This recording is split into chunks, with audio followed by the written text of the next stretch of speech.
Alhamdulillahirabbil alamin. Shalatu wassalamu ala asyrafil anbiya'i wal mursalin wa ala alihi wa sahbihi ajmain amma ba'du. Usikum wa nafsi bi taqwallahi faqad fazal mu'minuna al muttaquna shadiqun. Jamaah kaum muslimin rahimakumullah. Alhamdulillah pada malam hari ini kita dipertemukan Allah di majelis ini untuk yang kesekian kalinya untuk melanjutkan kajian kita tentang keluarga sakinah, dan kita kemarin sudah memulai pembahasan tentang komunikasi suami istri. Pada pertemuan yang lalu kita baru membahas tentang kenapa sebuah komunikasi diperlukan di dalam keluarga yang sehat, karena pada dasarnya setiap pasangan berasal dari pola pendidikan yang berbeda dan itu sendiri sudah membawa potensi konflik. Belum nanti masalah-masalah yang muncul dari luar. Hari ini kita akan membicarakan tentang kalau kita memang mau berkomunikasi, kira-kira materi atau tema apa yang bisa kita komunikasikan dengan pasangan. Saya akan mengambil poin-poin dari kisah yang luar biasa dari pasangan suami istri Syuraih Al-Qadhi dan istrinya. Kenapa saya memilih kisah ini? Karena selain Syuraih Al-Qadhi termasuk salafus soleh, juga ketika Syuraih menceritakan kisah bersama istrinya ini kepada Imam Asy-Sya'bi, dia mengatakan fama kathat ma'i istri nasana. Dia, istriku itu tinggal bersamaku selama 20 tahun. Walam a'ibba 'alayya syai'an wa ghadabtu 'alayya qattu. Dan selama 20 tahun itu aku belum pernah mencela dirinya dan aku belum pernah marah kepadanya. Jadi ini luar biasa. Kenapa 20 tahun? Karena pada tahun ke-21 meninggal dunia. Jadi artinya ini adalah kisah tentang pasangan yang bisa melakukan proses komunikasi yang sehat. Karena sejak malam pertama mereka melakukan komunikasi itu dan hasilnya adalah pemahaman yang baik tentang pasangan. Sehingga akhirnya mereka menikah selama 20 tahun dan selama 20 tahun itu tidak terjadi percekcokan yang berarti. Jadi nanti kalau ada orang yang mengatakan kalau tidak terjadi percekcokan itu berarti kurang sehat karena ibarat masakan kurang garam, yang ngomong begitu karena sering cekcok gitu. Ya. Karena saya pernah ditanya oleh seorang ibu, ya Ustadz saya itu menikah dengan suami dan kami merasa cocok satu sama yang lain, jadi sampai hari ini menikah itu kami hampir nggak pernah bertengkar gitu loh. Nah kata teman saya kalau nggak pernah bertengkar malah bahaya katanya gitu. Ya saya bilang teman Anda itu belum pernah baca kisahnya Imam Syuraih Al-Qadhi berarti, karena apa? Syuraih Al-Qadhi menikah 20 tahun dan selama 20 tahun gak pernah bertengkar kok. Ya, oke.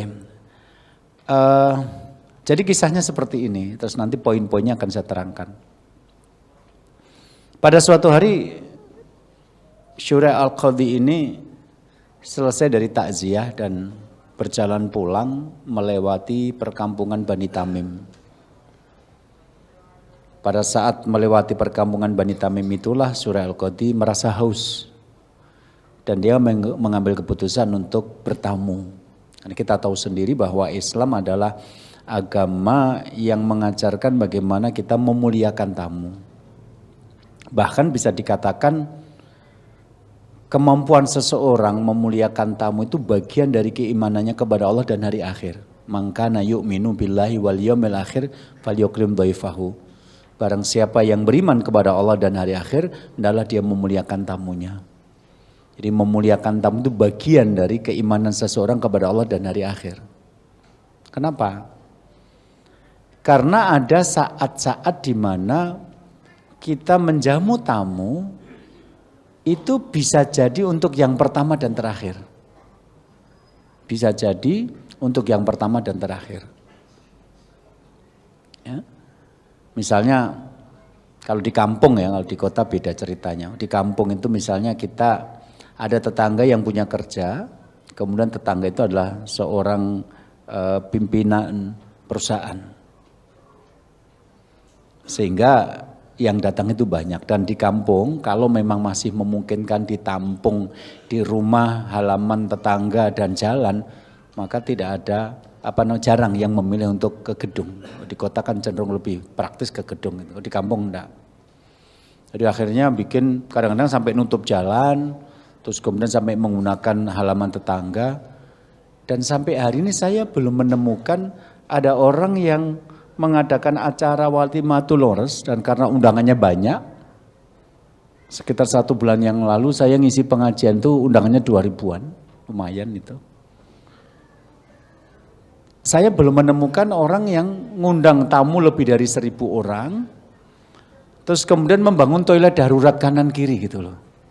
Ya, jadi sebelah kanan dibangun toilet darurat 5, sebelah kiri juga 5, ini yang kanan untuk tamu laki-laki, yang perempuan tamu perempuan, yang kiri untuk tamu perempuan. Siapa tahu nanti ada di antara tamu-tamu itu yang memang kebelet pipis, pengen ke belakang. Yakin akan ada di antara 1000 orang itu banyak yang mengidap diabetes kok. Gitu. Orang yang idap diabetes itu kan cenderung tidak tahan, menahan kencing itu kan nggak tahan.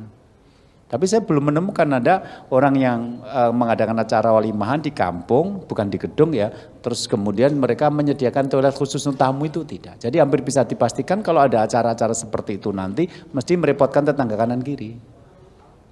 Nah, Anda jadi tetangganya. Kemudian ada di antara tamu-tamu itu yang minta permisi, minta izin untuk ke belakang, dan Anda persilahkan. Bahkan mungkin ada yang minta air minum, karena beberapa kampung itu minum belum dikeluarkan kecuali tamu sudah datang semua. Padahal kita termasuk orang yang mungkin tepat waktu, jadi 1 jam sebelum kita udah datang dan ternyata nunggu lama nggak keluar-keluar. Ya, hanya minta minum pada tetangga, dan ada tetangganya. Setelah itu berapa bulan kemudian tetangga ada yang pimpinan perusahaan itu dipindah ke kota yang lain. Jadi tamu-tamu yang dulu anak buahnya di perusahaan sangat kecil kemungkinan akan kembali ke kampung itu dan akan membalas kebaikan Anda. Artinya Anda menjamu tamu ini berarti untuk yang pertama dan terakhir. Anda berbuat kepada orang yang kemungkinan besar tidak akan membalas kebaikan Anda. Maka orang yang tidak beriman kepada Allah bahwa Allah akan melihat semua itu dan membalasnya dengan adil di akhirat nanti, ya tidak mau. Kalau pakai hitungan logika, ngapain saya menjamu tamu? Toh setelah ini juga nggak pernah ketemu lagi kok. Maka sekedar menjamu tamu saja ternyata itu bagian dari keimanan kita kepada Allah dan hari akhir. Maka nanti akan Anda temukan di kampung-kampung yang kalau kita bertamu ke situ, itu mereka betul-betul mengupayakan agar tetap ada jamuan yang keluar. Saya pernah menemukan kasus ada orang yang kehidupan seharinya sangat sederhana. Itu begitu kedatangan tamu, dia suruh anaknya lewat pintu belakang untuk utang telur ke tempat tetangga. Dalam rangka bisa menjamu makanan. Sebaliknya Anda akan menemukan orang-orang kaya gitu ya, rumahnya besar, mobilnya 2, kamar tamunya 2 yang khusus untuk laki-laki, yang 1 untuk perempuan. Dan Anda bertamu 1 jam, itu bahkan air putih saja nggak keluar itu ada. Mungkin orangnya ada di sini gitu. Jadi sekedar menjamu tamu ternyata berhubungan dengan keimanan kepada Allah dan hari akhir. Maka Surah Al-Qadhi berpikir pragmatis aja, nanti kalau saya bertamu, haus saya kan hilang, mesti akan saya dijamu dong gitu loh. Udah kenal, apalagi ini masa-masa salafus soleh ya, masa 3 generasi pertama yang sangat luar biasa itu. Maka Surah Al-Qadhi berjalan dan tiba-tiba dia melihat ada 2 perempuan yang berada di depan rumah, sedang duduk-duduk. Kemudian Surah Al-Qadhi mendatangi mereka dan mengatakan, saya boleh bertamu? Silahkan. Ternyata itu adalah 2 orang perempuan, yang satu sudah tua, yang satu masih muda. Kemudian yang tua mengatakan kepada yang muda, kita kedatangan tamu, tolong siapkan minum dan hidangan. Begitu hidangan sudah disiapkan, yang perempuan muda itu menyajikan makanan dalam posisi menghadap kepada tamu. Surah Al-Qadhi melihat perempuan ini dan dia terkena sindrom love at the first sight. Jatuh cinta pada pandangan pertama. Jadi saya membaca kitab-kitab yang menjelaskan tentang jatuh cinta pada pandangan pertama ternyata banyak terjadi. Tapi biasanya ini terjadi pada orang-orang dengan daya tarik fisik yang luar biasa. Kalau laki-laki ya tampan sekali, kalau yang perempuannya cantik sekali.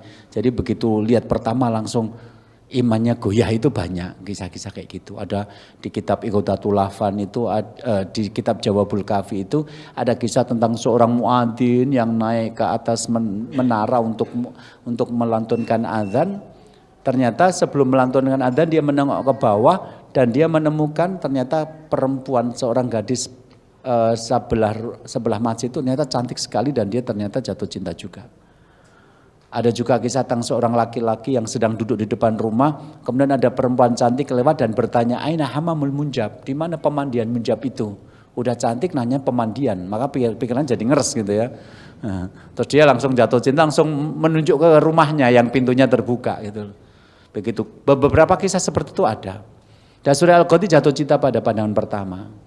Ya, jadi biasanya kalau yang laki-laki ya tampan sekali, kalau perempuan ya cantik sekali, jadi sekali melihat langsung jatuh cinta. Kalau model-model kayak kita gini kan kayaknya susah kalau pertama kali ketemu langsung jatuh cinta gitu loh. Kalau kayak kita ini ya witing tresno jaralan kulino. Karena ketemu setiap hari lama-lama cinta itu tumbuh gitu loh. Atau bahkan tetangga saya, itu kalau menurut saya tema dia adalah witing tresno jalanan raunolio. Ya masa nikah sama tetangga, samping jejer betul rumahnya jejer. Sejak kecil sampai sudah kemana-mana melalang, jadi orang nyari kerja loh jatuh-jatuhnya nikah dengan tetangga sebelah rumah itu kan. Jadi mungkin bagi dia witing tresno jalanan raunolio gitu ya, jatuh cinta karena nggak ada yang lain, ya memang itu tok yang ada dan yang mau gitu. Kemudian Surah Al-Qadhi langsung mengatakan, saya bisa melamar perempuan ini. Dia masih kosong atau sudah isi? Apakah dia masih gadis ataukah dia sudah menikah? Maka yang pertama mengatakan dia masih kosong, dia masih sendiri, belum punya suami. Kalau begitu saya bisa melamarnya? Bisa. Dan hari itu juga mereka dinikahkan. Setelah itu Surah Al-Qadhi pulang ke rumah, yang perempuan didandani, dipersiapkan untuk nanti malam melayani suaminya. Nah begitu si istri ini diantar keluarganya ke rumah Surah Al-Qadhi, sebelum itu Surah Al-Qadhi sudah berpikir, loh ternyata istri saya itu orang Bani Tamim. Bani Tamim itu orangnya terkenal agak keras wataknya. Mungkin ya kalau maaf ya tanpa menyinggung suku-suku tertentu, tapi mungkin setelah kita lihat cantik tapi harus sadar, oh dia orang Batak gitu kan. Kan tetap kesan umumnya orang Batak itu tidak sehalus orang Solo lah ya, kan saya orang Solo. Kita udah ketemu yang halus-halus kayak gitu dan menakutkan gitu ya. Atau mungkin orang Madura. Itu kan kesan pertama tetap ini perempuan nanti kalau ngomong mungkin tidak bisa halus misalnya begitu. Lah Surah Al-Qadhi itu sempat berpikir, apa saya cerai saja ya gitu. Nanti saya mau punya istri orang Bani Tamim, orangnya keras-keras. Gimana ya nanti, apa cerai saja. Setelah dia pikirkan, ya dicoba dulu nanti siapa tahu saya cocok dengan dia. Tapi kepikiran untuk menceraikan itu sempat terfikir ketika dia sadar istrinya itu dari Bani Tamim. Kemudian istrinya diantar, Surah Al-Qadhi mengatakan saya ingin sholat 2 rakaat dulu. Hanya dia sholat 2 rakaat dan kemudian begitu dia mengucapkan salam, ternyata si istri juga ikut sholat. Setelah itu Surah Al-Qadhi bersiap-siap untuk melakukan hubungan suami istri. Lah istrinya mengatakan mahlannya Abu Sumayyah, pelan-pelan, jangan sekarang, saya mau bicara dulu. Oh iya toh, silahkan. Nah itu yang dibicarakan ini yang menjadi poin-poin komunikasi suami istri. Dan kalau ada pertanyaan kapan sebaiknya komunikasi suami istri dimulai? Sejak malam pertama. Nah, kalau Anda sudah punya anak 3, masih bingung juga dengan suami dan istrinya, karena apa? Langsung action dan tidak ada komunikasi gitu ya. Sekarang sudah punya anak 3 dan ribet, kenapa? Kok saya heran ya suami saya, kok makin lama menikah makin tidak kenal gitu loh. Kemarin saya ketemu laki-laki yang mengatakan, saya itu punya istri Ustadz 15 tahun loh. Sekarang kok saya heran dengan istri saya sendiri. Saya kok seperti nggak kenal dia. Gimana ceritanya? Jadi waktu itu saat saya ngasih istri saya itu seminggu itu 500.000. Kalau di Solo seminggu 500.000 termasuk sudah orang berkecukupan. Karena Solo termasuk yang kota dengan biaya makan yang rendah. Sampai kemarin ada yang update status gitu loh. Saya pengen tinggal di Jogja, suasana Bandung, gaji Jakarta, biaya hidup Solo. Ya, kalau itu terjadi ya luar biasa gitu ya. Anda tinggal di Jogja, pusat kebudayaan, ke laut dekat, ke gunung dekat. Dari Jogja ke Parangtritis paling sekitar 10 kilo, tapi kalau mau ke Kaliurang, ke Gunung Merapi juga dekat. Bandaranya aja 2. Tapi kan Jogja panas, maka pengennya saya tinggalnya di Jogja, tapi suasananya kayak Bandung, pohon besar di tengah-tengah kota, sejuk gitu. Tapi gajinya Jakarta, dan kalau bisa biaya hidupnya Solo gitu loh. Jadi kira-kira 2 bulan yang lalu pada waktu itu saya sedang sarapan sama istri saya sama istri sama anak 1 karena yang lain sedang di pondok. Itu cuma habis 10.000. Kalau orang Jakarta kan nggak mungkin berpikir begitu, tapi ya betul 10.000. Jadi ada bubur, ya bubur lemu, bubur dari nasi, dari beras, kemudian ada sayur, ada lauk sedikit, ya cukuplah buat makan. Itu kalau di sana masih 2.000 rupiah. Udah, gorengannya masih 500-an, ya berarti 10.000 itu dapat 3 bungkus sama gorengannya 8. Tehnya nggak usah beli di rumah dan nggak bayar uang parkir. Ya udah gitu. Saya berkunjung ke beberapa kota di luar Solo, ternyata mahal ya. Untuk makan itu mahal dan udah mahal nggak enak lagi gitu loh. Nah terus kemudian kalau kita dari awal menikah itu sudah berdialog, maka hari kedua, ketiga, keempat itu kan tinggal menjalani karena gambaran globalnya sudah dapat. Anda bisa bayangkan kalau di malam pertama si istri bertanya, "Mas, kalau minum itu kamu sukanya minum apa sih, Mas?" "Aku sukanya teh tawar, lebih sehat. Kan manisnya sudah di kamu." Ya biasalah malam pertama gombal mukio itu kan biasa itu. Tapi kan jujur memang teh tawar itu lebih sehat kan daripada teh manis gitu loh. Terus kalau snack sukanya apa? Ya tradisional aja deh. Ya saya suka kacang rebus, ketela rambat yang direbus, jagung rebus, ya sedikit gorengan, kayak gitulah. Lidah saya itu masih tradisional, klasik meskipun penampilan milenial gitu loh. Oke, coba ngomong seperti itu dari malam pertama, enak. Hari kedua sih nggak usah bingung-bingung, langsung bikinkan teh, langsung bikinkan, nyarikan makanan tradisional. Coba malam pertama mereka tidak ngobrol. Hari kedua si istri itu pengen memberikan yang terbaik, minuman pertama yang dia bikin ketika statusnya sebagai istri. Kita tahu ya teh itu ada yang mahal, tapi tetaplah mahal kopi kan.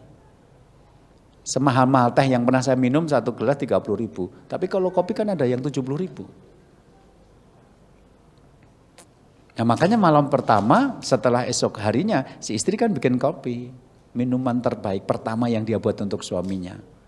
Kebetulan salah satu kado yang dia terima kopi dari Aceh, kopi kayu. Terus karena dia pengen ngasih snack pertama kali berkesan, dia sampai rela antri di depan sebuah toko bakery agar nanti keluar betul-betul kue dari oven, fresh from the oven. Begitu disajikan di depan suaminya bingung karena dia nggak suka kopi. Kalau nggak diminum ini hari pertama jadi suami istri. Tapi kalau diminum diare, masa malam pertama diare gitu ya. Coba Anda bayangkan malam pertama nggak ngobrol itu membingungkan loh. Itu hanya main tebak-tebakan. Mungkin suami saya suka ini, mungkin suka ini. Padahal bisa jadi nggak suka. Coba kalau Anda ikuti polanya Surya Al-Qadhi di malam pertama sudah berdialog. Hari kedua ketiga kan enak jalani kehidupan suami istri.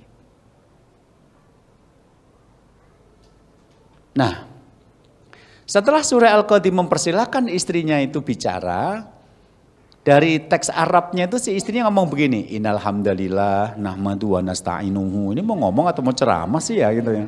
Tapi begitu di teks Arabnya begitu. Ya sudahlah itu urusan mereka.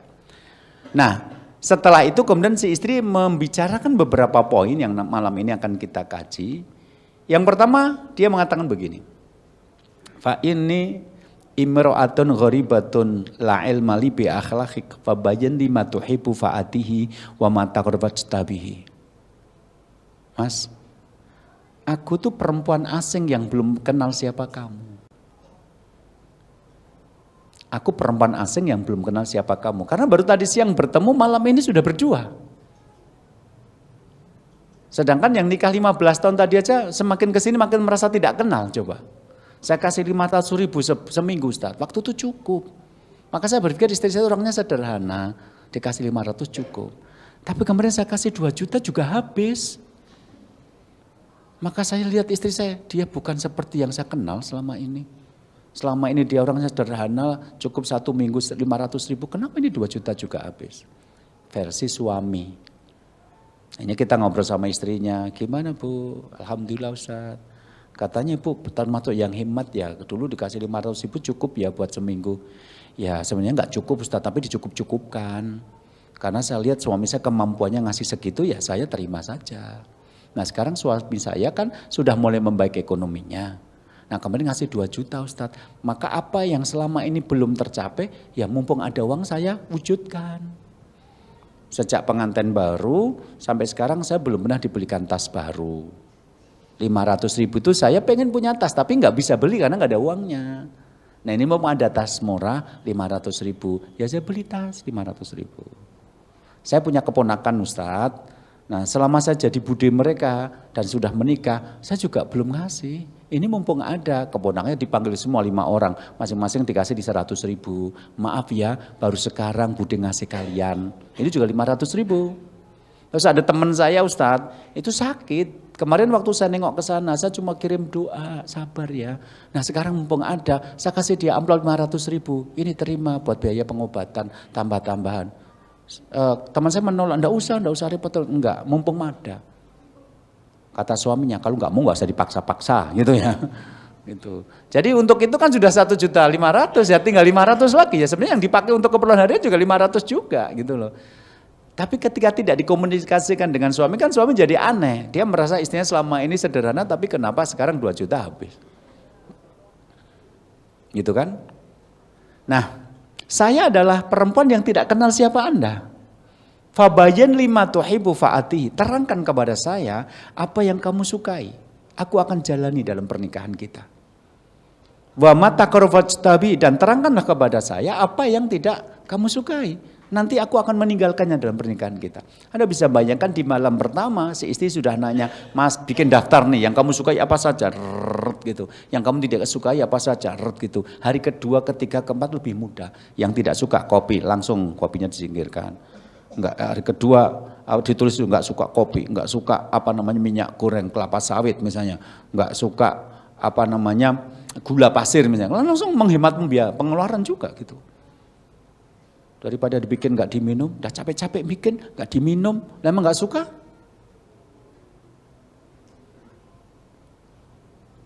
Oke. Kalimat ini ada 2 makna menurut saya. Yang pertama adalah bahwa komunikasi antara suami istri itu yang paling mendasar adalah mengenal siapa pasangan, siapa kamu. Diwakili dengan kalimat apa yang kamu sukai terangkan. Aku akan menjalani dalam pernikahan kita, dan apa yang tidak kamu sukai terangkan. Aku akan meninggalkan dalam pernikahan kita. Berarti semakin mengenal pasangan semakin baik. Dulu pernah saya sampaikan ketika Aisyah itu mendapatkan makanan hais dari tetangga, dia mengatakan fakhobatu lahu minhu wa kana yuhibbul hais. Saya simpan sebagian besar makanan itu karena saya tahu Rasulullah suami saya menyukainya.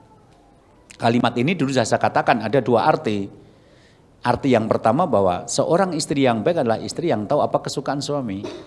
Nah kalau versinya Surah Al-Ghadi sudah dibicarakan di malam pertama, apa yang kamu sukai, apa yang tidak kamu sukai, terangkan. Terus perkataan Aisyah ini yang kedua bermakna bahwa seorang perempuan itu berbeda dengan laki-laki di dalam masalah makanan. Jadi kalau perempuan itu memiliki makanan, dia ingat suami, dia ingat anak. Tapi kalau laki-laki itu punya makanan, tidak ingat istri, tidak ingat anak. Itu dalilnya ini. Jadi Aisyah mendapatkan makanan dari tetangga, terus dia mengatakan, fakhobatu lahu minhu, saya simpan makanan itu untuk Rasulullah karena saya menyukainya. Karena saya tahu beliau menyukainya. Berarti Aisyah tahu Rasul suka makanan itu, dan Aisyah sebagai perempuan ternyata tidak menghabiskan makanan tapi menyimpannya. Begitu Rasul datang, kemudian dia menyajikan makanan itu. Sedangkan kalau laki-laki itu punya makanan, nggak ingat istri, nggak ingat anak, dalilnya adalah ketika Rasul ditanya oleh sahabat Muawiyah, apa kewajiban seorang suami kepada istrinya? Rasul menjelaskan beberapa poin, tapi yang pertama adalah antut idza ta'imta, kamu kasih makan istrimu kalau kamu makan. Jadi laki-laki kalau makan cenderung tidak ingat istri, Tapi kalau ingat hadis ini, kamu kasih makan istrimu kalau kamu makan. Berarti kalau laki-laki yang baik itu begitu dia makan, dia langsung ingatinnya di rumah. Berarti aku berkewajiban memberikan makan istriku seperti yang aku makan sekarang ini. Jadi laki-laki itu untuk ingat istrinya pakai hadis gitu loh. Kalau kamu makan, berilah istrimu makanan yang kamu makan itu. Sedangkan perempuan tuh kalau ingat suami nggak perlu pakai hadis. Begitu dapat makanan langsung disimpan. Ini untuk suami saya. Jadi perbedaannya di situ. Jadi yang pertama itu bahwa nanti materi komunikasi suami istri adalah semakin lama semakin mengenal karakter pasangan. Apa yang dia sukai dalam bentuk makanan, minuman, apa yang dia sukai dalam bentuk kebiasaan-kebiasaan, apa yang dia sukai dalam masalah ucapan dan tindakan. Misalnya suami nggak suka kalau istrinya bau bawang, berarti nanti kalau mau pulang mandi dulu. Kalau suami nggak suka kalau istri makan jengkol belum digosok gigi ngajak ngomong suami, ya itu termasuk bagian yang nanti kita pelajari terus dalam seumur hidup kita. Yang kedua, kalimat ini menurut saya adalah memberikan isyarat bahwa orang yang menikah itu niat utamanya adalah ingin membahagiakan pasangan. Ketika dia bertanya, apa yang kamu sukai mas? Aku akan melakukannya dalam pernikahan kita. Dan apa yang kamu tidak sukai mas? Aku akan tinggalkan dalam pernikahan kita. Ini mengisyaratkan bahwa aku menikah itu membuat kamu bahagia. Salah satunya ya saya mengetahui apa yang kamu suka dan tidak suka, itulah caraku membuat kamu bahagia. Jadi kalau nanti ada orang-orang yang menikah, tapi dia acuh kepada pasangannya, tidak mau berkorban untuk kebahagiaan pasangannya, ya perlu kita tanya, sebenarnya kamu nikah mau apa? Karena saya bertemu dengan orang-orang yang menikah, ketika melakukan tindakan-tindakan yang menyakiti pasangan itu ditegur, nggak mau berubah gitu. Saya ditunjuki oleh seorang ibu, sebenarnya bukan seorang ibu, beberapa ibu, ketika suaminya suka WA dengan perempuan lain dengan kalimat ayah, bunda, sayang, papa, mama. Anda bisa bayangkan bagaimana perasaan seorang istri, suaminya WA-an sama perempuan lain itu sapaannya ada yang sayang, ada yang papa mama, ada yang ayah bunda. Sampai suatu hari si istri mengetahui itu dan mengatakan, mas kenapa kamu melakukan seperti ini? Aku gak suka kalau kamu menyapa perempuan lain dengan sayang-sayang. Suaminya menjawab, aku tuh biasa kalau sama teman-teman perempuanku bilang sayang tuh biasa, gak usah dipersoalkan. Istrinya langsung ngomong, aku juga perempuan mas, tapi kamu gak pernah WA aku pakai sayang-sayang, padahal aku istrimu. Lah kalau kamu sayang kepadaku juga gak masalah, tapi kenapa orang lain kamu bilang sayang, aku tidak. Diem kan harusnya, tapi enggak langsung marah-marah, udah pokoknya gak usah ya gitu. Lah kalau memang itu, oh itu kamu gak suka toh, ya udah mulai besok aku manggil teman-temanku pakai namanya aja, gak usah pakai sayang-sayang, kan selesai. Ada seorang suami yang nyimpen foto mantannya di dompet. Istrinya tahu, akhirnya ngomong, kenapa sih harus masang wajah dia? Ya, mbok sudahlah, kamu simpan atau kamu buang saja. Aku tidak senang kalau kamu buka dompet kemudian aku melihat sekilas wajah dia. Gitu. Itu nggak ada apa-apa, nggak usah dibesar-besarkan. Kalau nggak ada apa-apa, berarti tidak harus wajah dia kan? Ganti makwok juga bisa kan, gitu loh. Ini cuma buat tebal, biar dompetnya lebih tebal. Kan bisa pakai kardus Indomie juga kan gitu loh. Dipotong itu. Alasannya muter aja kan intinya, oh kamu gak suka toh kalau macam mantanku dompetku, ya udah diambil, tak simpan. Selesai toh sebenarnya. Kan berarti memang ada orang yang menikah itu niatnya memang bukan untuk fokus membuat pasangannya bahagia. Sementara Surah Qadhi mengatakan, aku akan melakukan apa yang kamu sukai dan aku akan meninggalkan apa yang kamu benci. Jadi ini kalimat ini mengisyaratkan bahwa orang nikah itu aslinya kan peduli kepada perasaan pasangan. Peduli kepada kebiasaan pasangan, peduli kepada apa yang disukai dan tidak disukai pasangan. Nah, coba kita renungkan dulu ini, yang pertama. Yang kedua, istri Al-Qadhi mengatakan begini. Fa innahu qad kana laka fi qaumika man tatazawwaj minha wa kana li fi qaumi man atazawwaj minhu walakin idza qadala amra kana maf'ula. Mas, sesungguhnya ada perempuan di kaummu yang bisa kamu pilih menjadi istri dan ada laki-laki di kaumku yang bisa aku menikahinya menjadi suami. Tapi jika Allah menetapkan terjadi, maka terjadilah. Kalimat ini menurut saya juga ada dua makna. Yang pertama ini masalah akidah. Bahwa pada akhirnya saya dan kamu menjadi suami ini namanya takdir jodoh. Sebab secara logika kalau boleh memilih, saya akan memilih laki-laki dari kaum saya, kamu bisa memilih perempuan dari kaum kamu. Ini menunjukkan bahwa kalau menikah itu tidak pengen ribet, tidak pengen melakukan manuver-manuver yang rumit, maka menikahlah dengan orang yang satu kaum, satu suku, satu bangsa. Kenapa? Kok sumber-sumber konfliknya bisa diminimalkan. Orang Jawa nikah dengan orang Jawa, bahasanya sama, selera masakannya sama, kebiasaan sama, adat istiadat sama. Coba orang Jawa nikah dengan orang Padang. Kita pengennya pagi itu makan yang bening gitu loh. Apa timlo, atau soto, atau sop ayam. Tiba-tiba kita menikah dengan pasangan kita orang Padang, makanannya bleketrek, orang Solo bilang. Santan berlemak dan kental. Untuk merubah pagi-pagi yang biasa makan soto yang bening, sop yang bening, timlo yang bening, tiba-tiba makan kayak itu, enggak semua orang siap. Belum lagi nanti kemarin ngomong itu ya beberapa orang Jawa sama-sama Jawa, Solo dengan Surabaya beda banget. Ada teman saya orang Sunda tapi besar di Solo, nikah dengan orang Surabaya, itu dia merasa suaminya kalau ngomong marah, padahal menurut suaminya enggak. Ya ini biasa orang Surabaya. Maka kalimat ini, kamu bisa menikahi perempuan dari kaum kamu jadi istrimu, aku bisa menikah dengan laki-laki dari kaumku menjadi suamiku. Itu menunjukkan bahwa sebenarnya kalau kita pengen meminimalkan konflik, carilah pasangan-pasangan yang memiliki banyak kemiripan gitu loh. Maka nanti ada pembahasan tentang kesekufuan. Orang Jawa nikah dengan orang Jawa itu lebih mudah. Ya, Anda biasa macet nikah dengan orang yang dari Bekasi juga biasa macet, itu menikmati kemacetan nanti gitu loh. Coba Anda nikah dengan orang di kampung yang lengang gitu kan, nggak ada siapa-siapa, dia macet tersiksa beberapa menit di tempat yang sama gitu kan. Sementara yang biasa macet dikasih yang tempat lengang malah kangen macet coba. Gitu. Jadi kalimat ini menunjukkan kalau secara logika saya harusnya milih suami dari kaum saya dong. Kamu bisa milih perempuan dari kaum kamu dong. Tetapi kalau Allah menginginkan kita menjadi suami istri, maka itulah yang terjadi. Jadi di satu sisi ini menunjukkan bahwa kalau kita ingin meminimkan konflik, ya manajemen rumah tangga yang terlalu rumit, maka nikahlah dengan orang yang punya banyak kemiripan. Maka nanti akan mudah melakukan komunikasi. Tapi ketika kita sudah menikah, maka percayalah, itu takdir jodoh.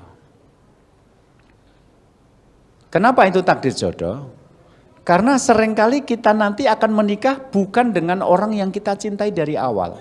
Saya coba nanya sama Bapak Ibu di sini, siapa di antara Bapak Ibu di sini yang sekarang menikah dengan orang yang dia impikan sejak muda? Jadi waktu Anda SMP atau SMA itu membayangkan Pak Iman misalnya gitu, dan betul-betul jadi istrinya Pak Iman gitu loh. Siapa di antara Anda yang begitu? Saya yakin tidak banyak. Kebanyakan kita itu ya menikah sekarang bukan dengan orang yang dari awal kita impikan. Mau ngelamar adiknya dapat kakaknya, ayo siapa yang begitu? Gitu ya. Ya, datang bermain ke rumah temennya, tiba-tiba lihat adik temennya itu, terus tertarik, siapa yang begitu?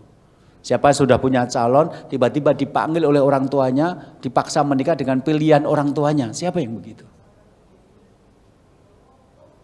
Bahkan Rasulullah sendiri, Nabi Muhammad SAW, itu cinta pertamanya itu tidak menikah dengan Rasulullah. Jadi ternyata Rasul itu ketika masih jadi Muhammad, belum jadi Nabi, itu jatuh cinta dengan seorang perempuan namanya Fakhitah. Suatu hari nanti dia disebut Ummu Hani, karena punya anak perempuan namanya Hani. Itu cinta pertamanya Muhammad loh. Dan Muhammad melamar Ummu Hani dan ditolak loh. Segagah Muhammad, setampan Muhammad, sepinter Muhammad, dan bangsawan ditolak coba. Darah biru, birunya biru muda. Ditolak loh ternyata. Kenapa?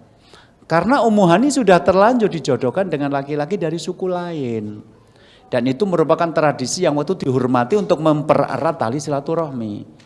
Jangankan 1400 tahun yang lalu, 27 tahun yang lalu ketika saya masih di pesantren, teman saya kurang 3 hari atau seminggu mau mengadakan acara ujian, tiba-tiba pamit pulang menikah. Kenapa? Karena udah dijodohkan sebelum dia sekolah. Bahkan dia bilang ada temannya dijodohkan sebelum lahir.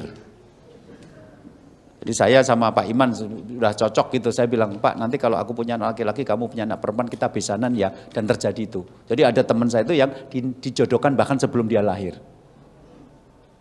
Itu baru 27 tahun yang lalu dan sampai sekarang masih ada yang begitu, apalagi 1400 tahun yang lalu. Jadi Muhammad pulang, nggak jadi menikah dengan Fakhita. Itu kalau dijadikan film judulnya Cinta Terhalang Adat. Jadi kalau Anda sekarang menikah bukan dengan orang yang Anda cintai dari awal, jangan dipersulit, jangan dibesar-besarkan. Ya, jadi kalau nanti makhluk dari masa lalu datang, artinya mantan, dan itu datang ketika Lebaran karena ada Aroni, ya. Itu jangan terus mengorbankan rumah tangga Anda gitu loh. Aku enggak punya cinta sama kamu, ini mau aku temu dengan mantan pacarku, cintaku tumbuh kembali, istrinya dan anak-anaknya tinggal. Saya ketemu kasus-kasus begitu. Itu bacaannya kurang banyak gitu loh. Karena Rasulullah tidak menikah dengan perempuan yang dia cintai. Jadi Anda bisa mencintai orang, tapi siapa yang Allah takdirkan menjadi jodoh Anda, bisa jadi bukan orang yang Anda cintai itu. Maka kalimatnya begitu. Kalau Allah menakdirkan terjadi, maka terjadilah. Jadi maksudnya begini, Mas, kalau sekarang aku menjadi istrimu, itu takdir Allah loh. Karena kalau boleh milih, aku milih laki-laki dari kaumku, kamu mungkin milih perempuan dari kaummu. Jadi nanti kalau siapapun di antara kita yang menikah, setiap kali ada masalah, larinya kepada takdir jodoh. Karena beberapa orang itu nggak dewasa. Begitu masalah rumah tangga muncul, solusi yang mereka berikan tuh aneh. Begitu tiap hari bertengkar, akhirnya ngomongnya begini. Makanya benar kata kakek saya dulu, aku tuh kemis wage, kamu selasa legi, mulane ra cocok. Ujung-ujungnya kalau nggak selamatan, jeneng abang putih, nanti ganti jeneng, namanya dirubah. Kalau nggak gitu ruatan. Ada lagi yang aneh, makanya kita sering bertengkar ya, aku kan Virgo, kamu Capricornus, urusannya apa coba, gitu loh. Ada juga yang nanti bertengkar tuh menyalahkan masa lalu. Kenapa dulu waktu kakakmu tuh sakit aku datang menjenguk terus kamu bikinkan teh yang gak manis tapi kamu terlihat manis itu. Telah jadi suami istri ternyata kayak gini. Kalau tahu begitu dulu kakakmu waktu sakit aku gak datang. Loh ada apa?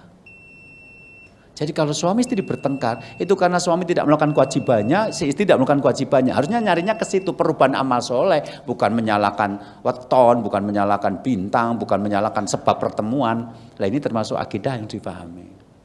Nanti kita lanjutkan lagi setelah sholat isya, bagaimana komunikasi di malam pertama dari kisah Surah Al-Qadhi itu.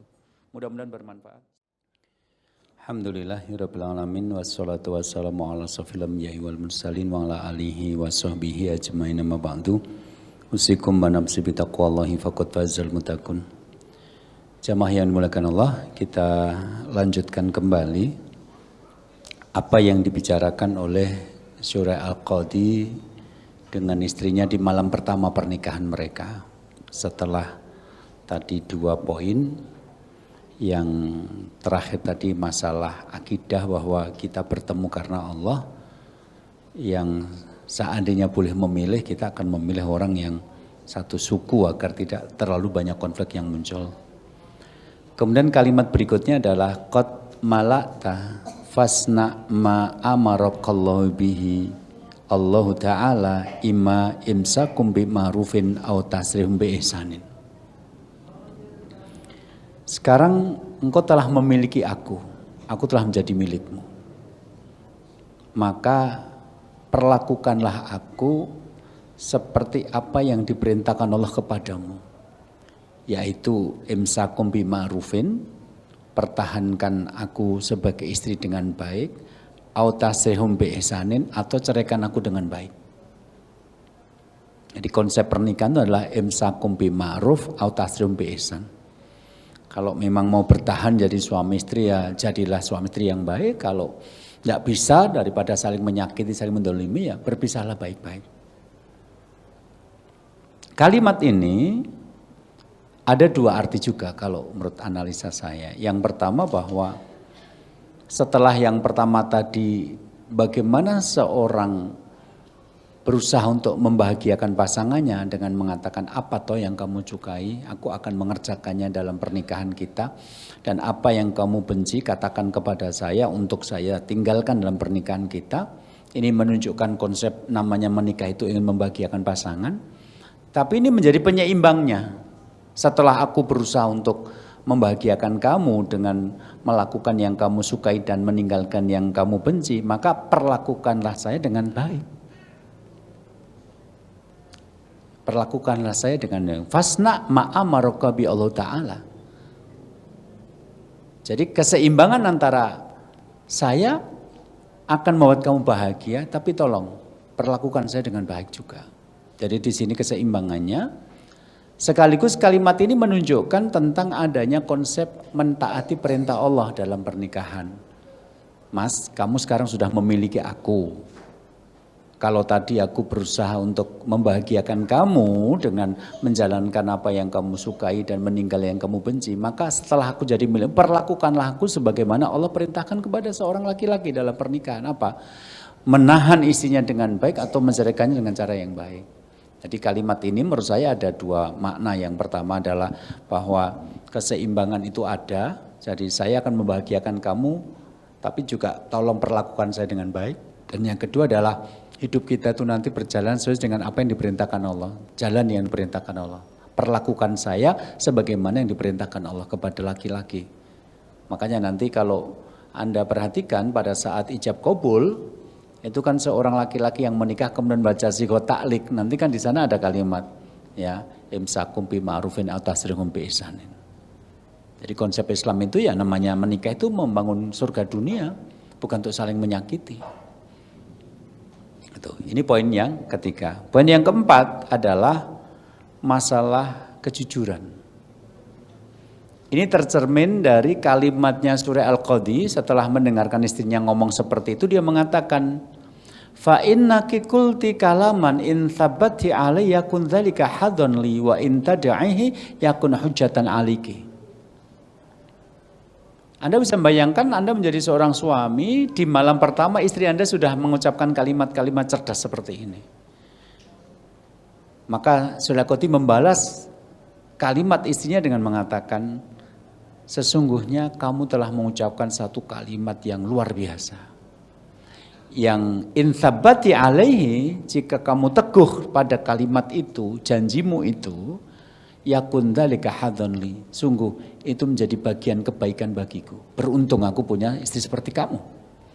Yang di malam pertama sudah bertanya, aku akan menjalankan apa yang kamu sukai dan meninggalkan yang kamu benci. Wa intadaihi, tapi kalau kamu nanti meninggalkan omongan itu, ternyata setelah menikah yang kamu lakukan berbeda dengan apa yang kamu omongkan, yakun hujatan aliki, maka apa yang kamu ucapkan nanti menjadi saksi di hadapan Allah bahwa kamu pernah ngomong seperti itu. Jadi nggak gampang ngomong kepada suami atau kepada istri, nanti tak belikan tas baru hanya untuk membuat istrinya tenang, tapi sampai punya cucu nggak dibelikan, itu bahaya gitu loh. Ya. Dengan mahar seperangkat harus dibayar utang, ternyata sampai tua nggak dibayar-bayar juga gitu ya. Itu ada orang-orang yang seperti itu ternyata.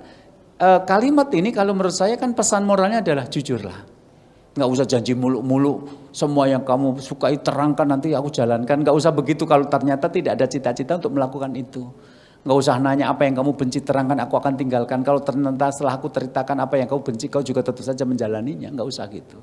Jadi kalimat ini menunjukkan jadilah orang yang jujur. Kalau kamu ngomong seperti itu ya sudah jalani. Kalau kamu jalani, aku beruntung punya istri seperti kamu. Tapi kalau kamu tidak menjalani apa yang kamu ucapkan, ini menjadi hujah, menjadi bukti di hadapan Allah nanti bahwa kamu pernah ngomong seperti itu. Ini menjadi penting karena saya menemukan banyak sekali rumah tangga yang dibangun di atas prinsip tidak jujur. Saya pernah ketemu dengan seorang perempuan yang menikah 17 tahun. Dia percaya penuh kepada suaminya. Meskipun dia mengatakan, saya sering menemukan omongan suami saya tidak jujur. Beberapa bulan terakhir Ustadz, saya merasa kok rumah tangga saya nggak tenang. Maka saya berdoa kepada Allah, ya Allah, saya berkesudahan kepada suami, tapi kenapa hati saya tidak tenang? Kalau dia memang laki-laki yang baik, beri saya bukti agar tidak terus bersuudzon seperti ini. Tapi kalau dia memang laki-laki yang baik, beri bukti juga agar saya menghentikan suudzon ini. Tapi kalau memang dia laki-laki yang buruk, ya beri bukti juga Agar nanti ketika saya ngomong betul-betul ada buktinya. Satu hari suaminya sedang mandi, handphonenya di atas meja. Mereka sudah 17 tahun menikah dan nggak pernah yang namanya buka-buka handphone pasangan, nggak pernah. Tiba-tiba hari itu teleponnya berdering. Antara pengen mengangkat telepon itu dan dengan kebiasaan memang nggak biasa pegang handphone suaminya, membuat dia cuma melihat sekilas, berharap suaminya segera keluar dari kamar mandi. Sekilas di situ ada tulisan laki-laki, Bambang, bukan Mukidi ya, ini tokonya Bambang itu. Dia lihat gitu. Ternyata sampai beberapa kali berdering itu suaminya nggak keluar-keluar dari kamar mandi. Nah, dia takut ini hal yang penting, maka dia ambil handphone itu, dia nelpon nomor yang tadi masuk, yang nama laki-laki Bambang tadi, untuk memberitahu bahwa nanti tolong telepon lagi karena suami baru mandi. Begitu dia telepon, ternyata yang angkat perempuan, suara perempuan. Dia tanya, saya cari Pak Bambang, nggak ada. Loh, Anda siapa? Saya Bu Endang. Loh, Anda siapanya Pak Bambang? Ya bukan siapa-siapa, saya janda. Itu loh, siapa tuh suaminya namanya Bambang sedang pergi. Enggak, saya memang janda gitu loh. Terus hubungan Anda punya hubungan apa dengan suami saya kok nelfon saya? Ya ada, pokoknya kami ada hubungan. Si perempuan itu merasa ini adalah jawaban dari Allah atas doa-doanya itu. Maka dia buka handphone itu, akhirnya setelah 17 tahun menikah, dia menemukan di phonebook suami itu namanya laki-laki semua. Itu loh, jadi dia merasa, oh, suami saya itu kenalnya laki-laki semua. Tapi ketika sampai ke SMS, dia kaget, kok ada sayang-sayang segala. Dan levelnya level kampung, sayang jadi dibelikan mie ayam atau tidak. Kan level kampung itu loh. Kalau spaghetti atau pizza itu kan level kota, ini mie ayam gitu loh. Kan dia bingung gitu loh. Kalau memang teman saya, suami saya laki-laki semua, kalau sayang kan malah bahaya gitu loh. Jeruk makan jeruk gitu. Tapi ketika dia mencermati, ini kayaknya ke perempuan. Tapi kenapa namanya Bambang gitu loh. Jadi sejak kapan Endang jadi Bambang? Sejak laki-laki sudah tidak jujur dengan pernikahannya. Ya. Ya. Bisa jadi ada loh bapak-bapak itu yang mengganti nama-nama selingkuhannya dengan nama-nama laki-laki. Tapi ibu nggak usah paranoid sampai rumah nanti bongkar-bongkar, jangan loh ya. Ini kan cerita yang saya sampaikan aja gitu. Akhirnya suaminya keluar dari kamar mandi, dia bilang, Mas, Bambang itu siapa? Tadi nelpon kamu pas kamu mandi. Ya temanku SD, yakin aja tambah bohong lagi kan gitu ya. Bohong lagi gitu. Mas, maaf ya, tadi itu aku udah telepon orang yang namanya Bambang tertulis di situ, tapi ternyata namanya Endang kan. Kamu ada apa-apa kan dengan dia? Di SMS kamu menjanjikan mau beli ayam buat dia kan? Ini kan ketahuan ya, ketahuan gitu loh. Tapi yang dilakukan laki-laki ini bukan kok, ya udah aku minta maaf, sudah aku sembunyikan masih ketahuan, bukan begitu loh. Bukan begitu, tapi malah dia marah kemudian mengatakan, kamu tuh nggak boleh bongkar-bongkar handphone suami, itu nggak boleh. Dosa tahu nggak? Kalau aku nggak ridho, kamu tuh mau pengajian, mau sholat berapa ribu kali juga akan masuk surga, tahu nggak?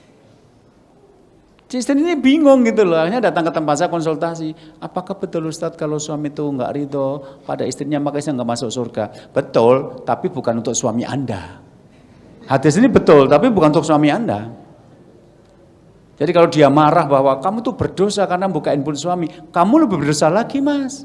Satu, kamu selingkuh, kedua kamu mengganti Bambang jadi Endang, Endang jadi Bambang itu. Dan aku sudah 17 tahun gak pernah buka handphone kamu, ini karena aku berdoa kepada Allah. Begini cara menunjukkan, hati-hati loh bapak yang suka selingkuh, ada banyak cara untuk mengetahui perselingkuhan Anda loh pak. Ada yang cara seperti itu, ada yang anaknya main game, tiba-tiba handphonenya berbunyi terus disebut diambil ibunya, ternyata di situ ada SMS nggak jelas, ada macam-macam lah cerita-cerita ibu-ibu yang hanya menemukan bahwa suaminya berselingkuh, dibantu oleh Allah menemukannya, karena dia secara logika nggak kemana-mana kok, dia rumah kok sampai tahu gitu loh.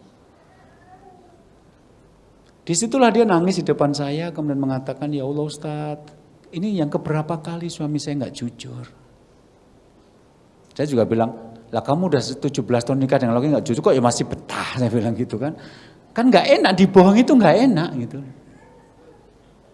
Makanya ini kalimat penting bahwa kalau kamu mengucapkan kalimat seperti ini dan menunaikannya, maka beruntung punya istri seperti kamu. Di malam pertama sudah berjanji akan membahagiakan aku. Tapi kalau nanti kamu tinggalkan ucapan kamu, ingat loh, omongan kamu itu nanti ada menjadi saksi di hadapan Allah. Bukan sekedar omongan-omongan yang gak ada artinya loh.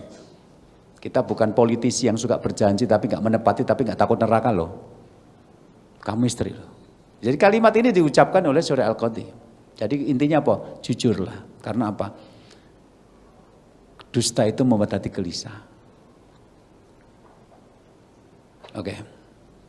Yang berikutnya adalah begini. Faman tuhibbu min jiranik yadkhulu darok. Mas, siapa di antara teman-teman dan tetanggamu yang boleh bertamu ke rumah kita sehingga aku izinkan masuk? Dan siapa di antara teman-teman dan tetanggamu yang tidak kau ridhoi masuk, bertamu ke rumah kita sehingga aku tidak mengizinkan masuk? Jadi nggak semua tamu itu boleh diterima. Ada beberapa tamu tertentu yang kalau datang ke rumah kita malah bikin kacau suasananya, nggak usah diterima. Ini kalau menurut saya adalah sebuah permintaan untuk membuat peraturan keluarga. Mas, kalau ada tamu datang, siapa di antara tamu itu yang boleh aku izinkan masuk? Dan siapa yang tidak boleh aku izinkan masuk? Artinya tolong bikin aturan. Ini loh nama-nama orang yang tidak boleh masuk bertamu ke rumah kita kalau aku pas nggak ada di rumah. Kenapa? Karena beberapa tamu itu merusak rumah tangga. Wujudnya perempuan berjilbab, teman ngaji, tapi omongannya merusak. Ada seorang bapak, ya ada ganteng-gantengnya sedikit lah. Istrinya nggak cantik, memang nggak cantik. Dia mendapatkan undangan walimahan di satu tempat, sementara badannya sedang sakit. Jadi kalau dia pas ada kegiatan, harus pulang lagi jemput istri, harus nanti kembali ke walimahan, pulangkan lagi, habis itu ada kegiatan lagi. Kemudian sakit dan capek. Dan yang kedua, dia diundang walimahan, istrinya nggak kenal. Ini teman dia. Dia memutuskan untuk berangkat ke walimahan itu sendiri. Pagi hari dia berangkat, mengawali dari kegiatan kajian, istrinya dipamiti ya baik-baik saja. Sampai akhirnya setelah kajian dia nggak pulang tapi langsung ke walimahan itu. Ternyata di walimahan itu dia bertemu dengan teman-teman yang banyak. Dan teman-temannya pada bawa istri, dia sendiri. Nah isinya teman-teman itu kemudian SMS sama istrinya di rumah. Loh kamu nggak diajak toh? Kita di sini banyak kumpul-kumpul, ketemu kayak reunian. Istrinya kan nggak tahu kalau suaminya datang ke walimahan. Itu, kok aku lihat suamimu datang tapi kamu kok nggak ada, apa kamu nggak diajak? Itu. Sampai di rumah, suami itu pulang malam, istrinya cemberut aja. Kan suaminya bingung, tadi pagi pamitan biasa kok ini cemberut, dia nanya ada apa? Kata istrinya, Mas, kamu menyesal ya menikah dengan aku? Enggak. Buktinya kamu undangan walimahan aku nggak diajak. Apa karena wajahku jelek? Dari mana kamu tahu aku datang ke walimahan? Dari teman-temanku. Oh teman-teman itu perempuan berjilbab pengumbar racun keluarga. Gitu. Aku tidak datang ke sana mengajak kamu karena itu kamu tidak kenal. Aku diundang sama pengantin laki-lakinya bukan pengantin perempuannya. Dan kamu tahu sendiri aku sedang tidak sehat. Aku datang ke sana langsung karena kalau pulang kamu tahu sendiri sakit. Nah, aku sakit kamu yang repot.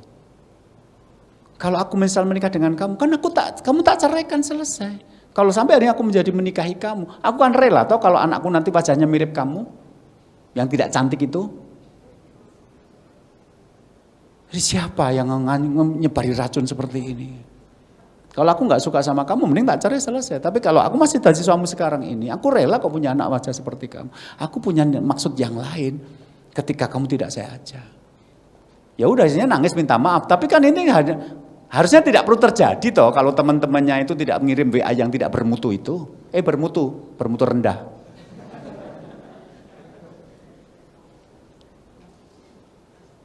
Gitu. Ada kasus poligami. Nah, suaminya datang, teman-temannya datang. Kan biasanya istri pertama juga punya grup, istri kedua juga punya grup gitu loh. Kayaknya mau tawuran kapan gitu ya gitu loh. Nah ini tamu-tamunya datang ke istri yang pertama. Kodaro istrinya itu anaknya sedang sakit gitu loh. Sekarang teman-temannya bilang, kok bapak Nana nggak kelihatan, capek banget ngurusi anak-anak yang sakit. Ya sedang di rumah satunya. Terus teman-teman tiba-tiba ngompori, kompor beleduk gitu. Enak banget ya, kamu dikasih anak-anak sakit, dia sedang enak-enakan di sana. Tuh kan, perempuan berjilbab juga bisa mengompori. Alhamdulillah karena istrinya paham agama. Enggak, tadi itu suamiku juga sakit. Justru kalau dia di rumah, aku ngerawat suamiku dan ngerawat anakku sekalian. Di sana alhamdulillah dia dirawat sama istri yang lain. Aku sedang fokus merawat anak dok. Ini kebetulan pas istrinya sedang bagus, yang baik gitu loh. Kalau istrinya nggak bagus kan, sumpah demi Allah jangan terjadi dalam rumah tangga kalian. Cukup aku saja yang menderita markonah gitu.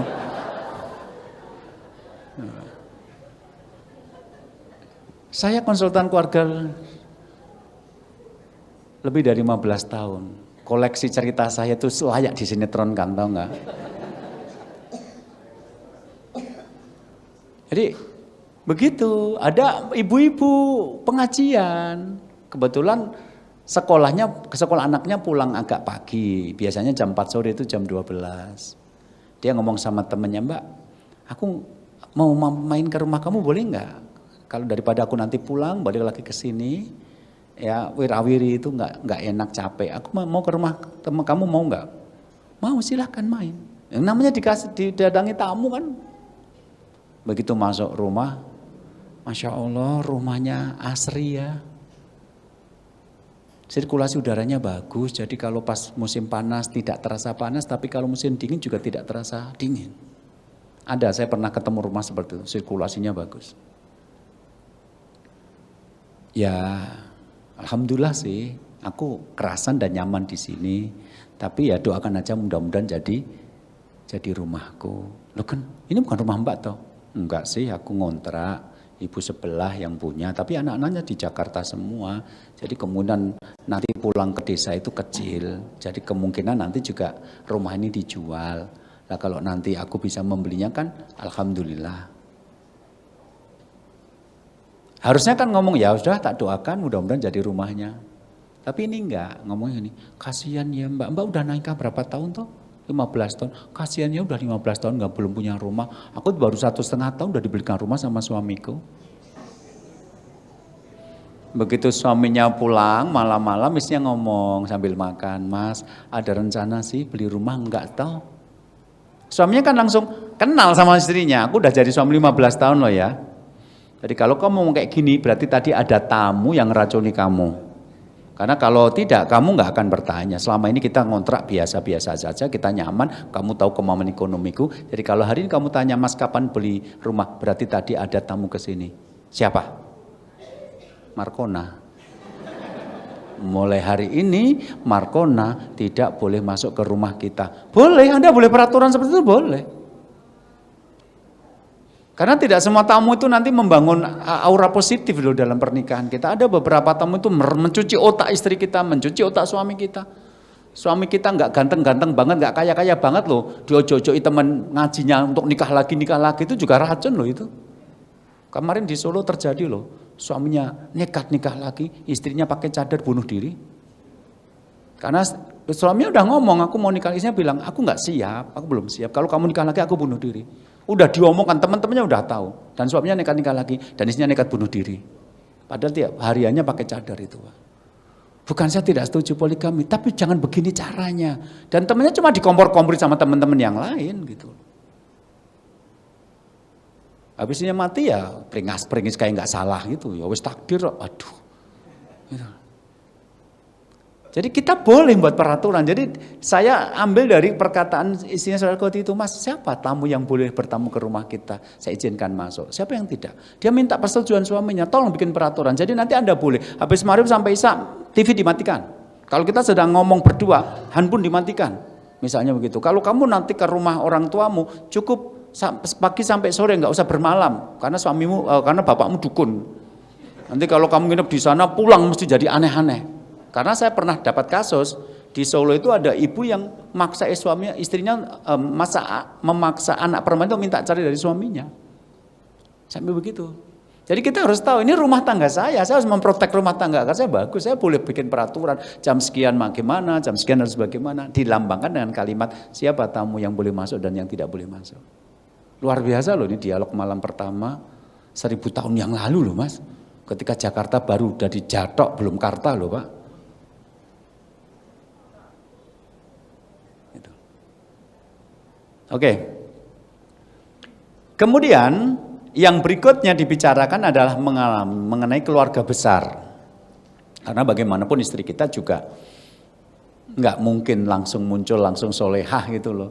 Dia dididik oleh keluarganya, itu makan biaya yang banyak. Sehingga kita juga tidak bisa mentang-mentang nanti jadi suaminya terus menghalangi istri kita bertemu dengan keluarganya. Maka pertanyaannya istri Surah Al-Qadhi adalah, kaifa mahabbatuka li ziyaratil ahli? Apa yang kamu sukai dari mengunjungi keluarga? Artinya bikin kesepakatan nanti mau mudik itu berapa tahun sekali atau berapa bulan sekali, mau mengunjungi orang tua berapa bulan sekali, tolong sampaikan. Itu di malam pertama.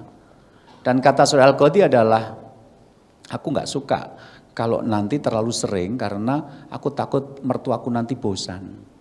Kenapa? Karena dia seorang qadhi, seorang hakim agung. Nanti kalau mertuanya datang, dia pas punya banyak masalah sehingga tidak sempat untuk menyambut mertuanya. Jangan-jangan di situ dia sedang punya banyak masalah terus nggak sempat ngobrol banyak terus dikira benci sama mertua. Mertua saya datang itu seringkali tidak ketemu dengan saya. Tapi alhamdulillah mertua saya juga pimpinan cabang Muhammadiyah, jadi ngerti kalau saya sedang dakwah. Tapi kalau tidak misalnya mertua datang, saya cuma sambut barang berapa menit terus saya pamit pergi ngisi kajian karena sudah punya jadwal. Misalnya begitu loh. Saya bisa bayangkan bagaimana kalau mertua saya datang saya nggak ada di rumah, ya terus merasa kok setiap kali mertua datang nggak pernah disambut, padahal bukan nggak ada disambut, udah terlanjur punya jadwal sebelumnya. Lah Surah Al-Qadhi kan mertuanya kan tadi cuma ketemu di jalan begitu, kita nggak dapat informasi apakah mertuanya itu tokoh masyarakat atau apa. Intinya bahwa saya khawatir kalau nanti mertua terlalu sering berkunjung dia bosan di rumah ini. Nah jadi ini termasuk dibicarakan hubungan dengan keluarga besar. Karena bagaimanapun kita berasal dari keluarga besar dan pernikahan itu juga menyatukan keluarga besar, ada namanya perbesanan itu.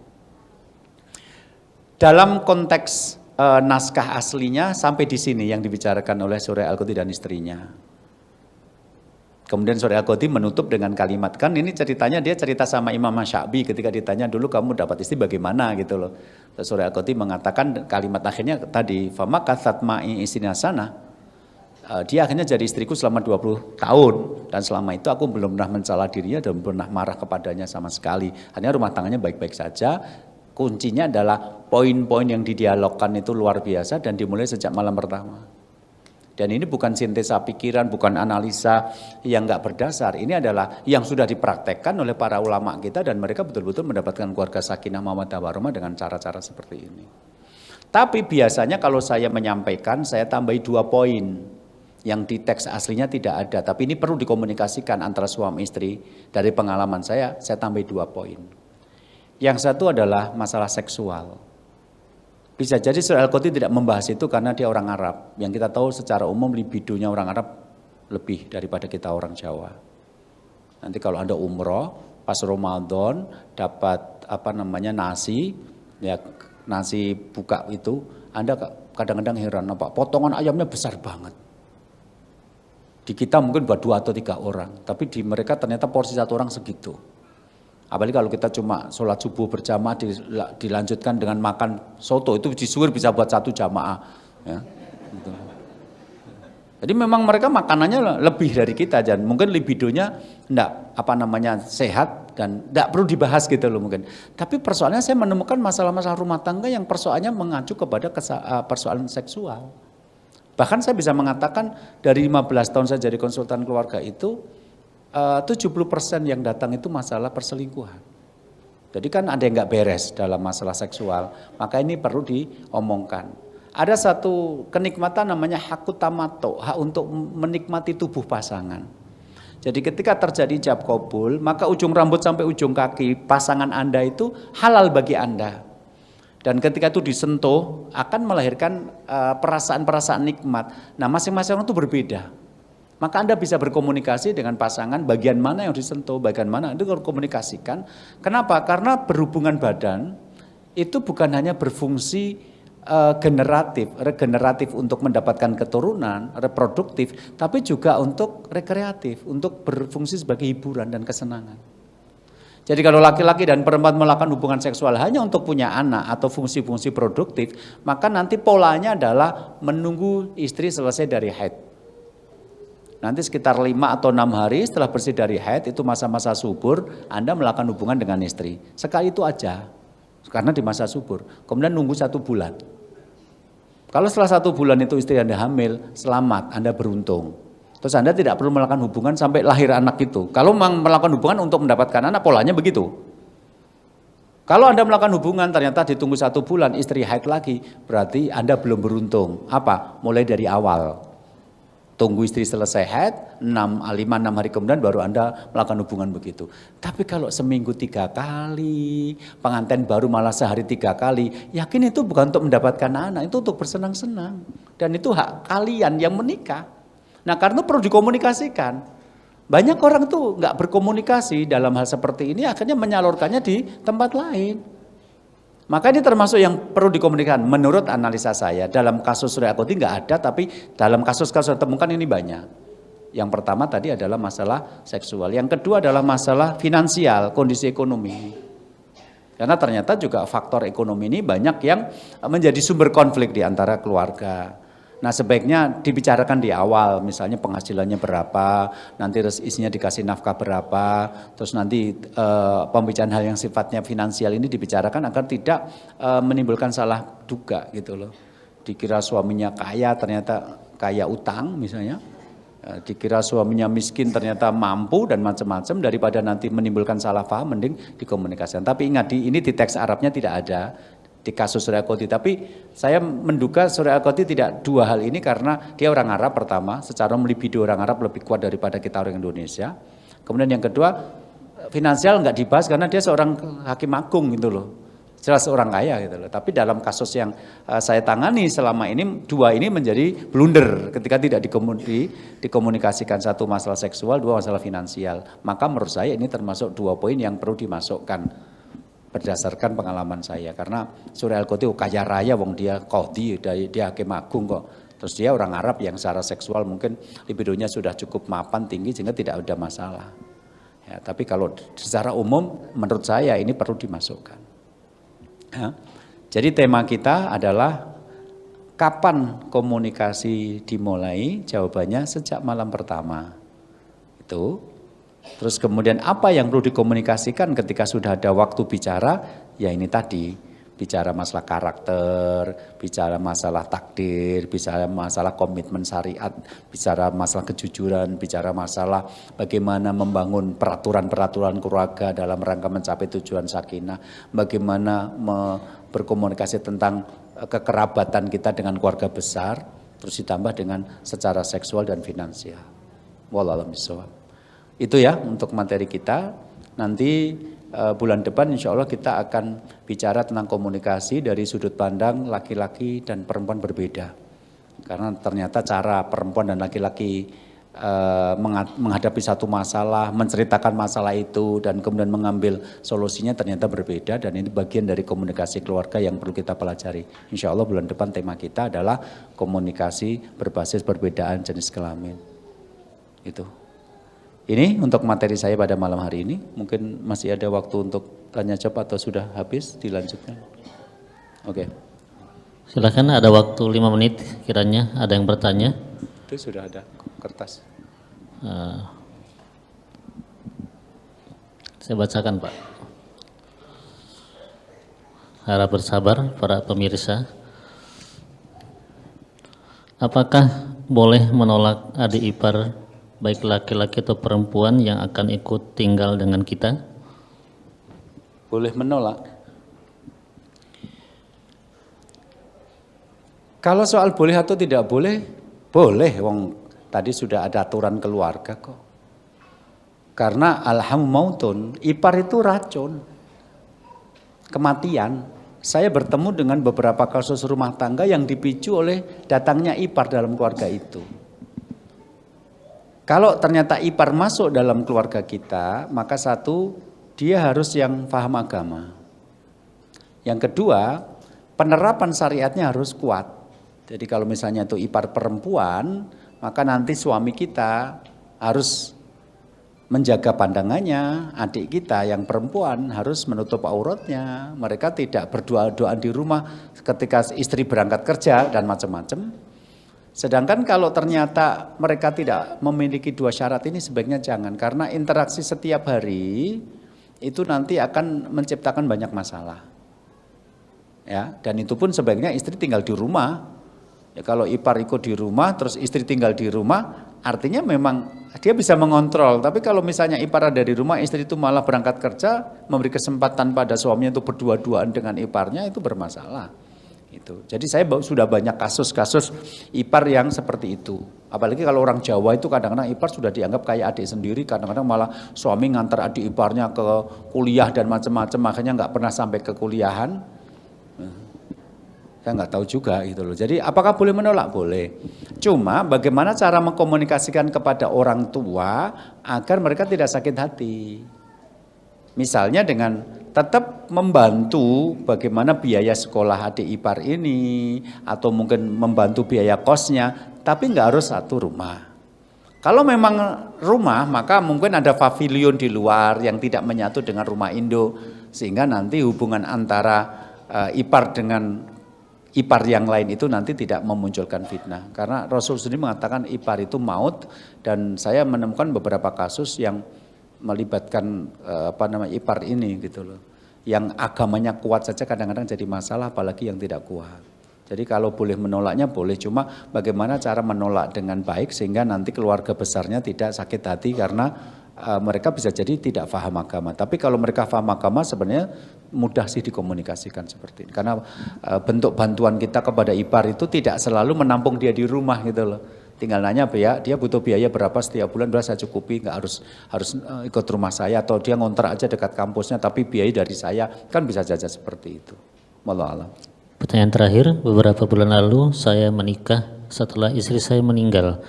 Anak saya cemburu dan marah jika saya dekat dengan istri, padahal saya dan istri tidak mengabaikannya dan tetap kami menyayanginya seperti umumnya orang tua. Bagaimana mengatasi hal ini?